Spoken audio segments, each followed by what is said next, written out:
Princess ডায়নার ছোট্ট একটা কথা ছিল, যেটা আমরা কম বেশি সবাই জানি। সে বলেছিল, আমি যাকে ভালোবেসেছিলাম সে ছাড়া গোটা বিশ্ব আমাকে ভালোবেসেছিল। সৌন্দর্য, ব্যক্তিত্ব কিংবা আভিজাত্য, কোনো কিছু দিয়েই প্রিন্সেস ডায়নাকে পেছনে ফেলার মতন কেউ তার মৃত্যুর এত বছর পরেও আসেনি। অথচ তার স্বামী তাকে ঘরে রেখে আসক্ত হয়েছিল পরনারীতে। তার শেষটা হয়েছিল বিবাহ বিচ্ছেদ দিয়ে। তোমরা অনেকেই বলো না, গুছিয়ে না চললে, নিজেকে সাজিয়ে না রাখলে পুরুষ হাতছাড়া হয়ে যায়। আসলে এটা পরিপূর্ণ মিথ্যে, বুঝলে? যার মানসিকতা নোংরা তার কাছে হুঁশ থাকলেও সে কাজে মেয়ের পেছনে দৌড়ায়।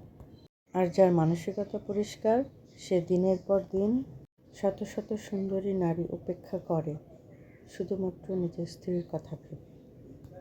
বেঈমানদের কোনো কারণ লাগে না বেঈমানি করার জন্য। তাদের আগাগোড়া পুরোটাই নোংরামিতে ভরা।